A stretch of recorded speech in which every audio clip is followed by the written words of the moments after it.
नमस्कार दोस्तों, स्वागत है आपका हमारे चैनल पर। आज हम बात करेंगे छत्तीसगढ़ की शान शहीद वीर नारायण सिंह अंतर्राष्ट्रीय क्रिकेट स्टेडियम के बारे में जानेंगे इसकी स्थापना से लेकर अब तक की यात्रा, रिकॉर्ड्स और खासियतें। तो चलिए शुरू करते हैं आपके बिना समय गंवाए।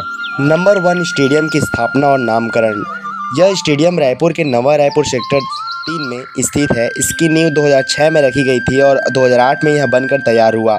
इसका नामकरण छत्तीसगढ़ के स्वतंत्रता सेनानी वीर नारायण सिंह के नाम पर किया गया है, जिन्होंने 1857 के स्वतंत्रता संग्राम में महत्वपूर्ण भूमिका निभाई थी। नंबर 2, आकार और संरचना। इस स्टेडियम की क्षमता लगभग 65,000 दर्शकों की है, जो इसे भारत का तीसरा सबसे बड़ा क्रिकेट स्टेडियम बनाती है।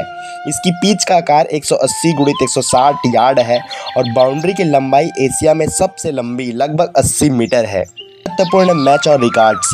इस स्टेडियम में पहला अंतर्राष्ट्रीय वनडे मैच 21 जनवरी 2023 को भारत और न्यूजीलैंड के बीच खेला गया, जिसमें भारत ने 8 विकेट से जीत दर्ज की। इस मैच में रोहित शर्मा ने 51 रन बनाए और मोहम्मद शमी ने 3 विकेट लेकर बेहतरीन गेंदबाजी की थी। नंबर 4, घरेलू और अंतर्राष्ट्रीय आयोजन। यह स्टेडियम कई महत्वपूर्ण आयोजनों का गवाह रहा है। 2013 में यह दिल्ली डेयर डेविल्स, अब दिल्ली कैपिटल्स के लिए एक घरेलू स्थल बना। इसके अलावा इसने रोड सेफ्टी वर्ल्ड सीरीज और सेलिब्रिटी क्रिकेट लीग जैसे आयोजन की मेजबानी की है। इस स्टेडियम की वास्तुकला आधुनिक है, जिसमें मीडिया सुविधाएं, कॉर्पोरेट बॉक्स और दर्शकों के लिए छांव देने वाली छतें शामिल हैं। इसकी डिजाइन में खिलाड़ियों और दर्शकों की सुविधा को प्राथमिकता दी गई है। नंबर 6, भविष्य की योजनाएं। भविष्य में इस स्टेडियम में और भी विकास की योजनाएं हैं, जैसे कि अतिरिक्त सुविधाओं का निर्माण और अंतर्राष्ट्रीय मैचों की मेजबानी।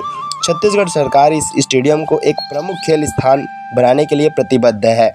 वहीं अभी हाल ही में एक न्यूज़ हमारे सामने आया था, जिस मुद्दे पर जो है चर्चा हो रहा है कि इस स्टेडियम में छत्तीसगढ़ी गाना चलाने के लिए एक युवक बोलता है, तो पता नहीं वहाँ के जो मेन जो रहते हैं, वो मैनेजर वगैरह रहते हैं, वो छत्तीसगढ़ी गाना चलाने से मना कर देते हैं और कहते हैं कि अगर छत्तीसगढ़ी आप गाना चलाएंगे यहाँ, तो आपको 10 लाख रुपए तक जुर्माना देना पड़ेगा। तो इस प्रकार की बात यहाँ पर छिड़ी थी।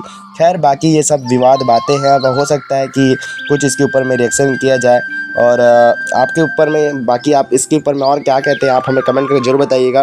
तो दोस्तों, यह थी शहीद वीर नारायण सिंह अंतर्राष्ट्रीय क्रिकेट स्टेडियम की पूरी जानकारी।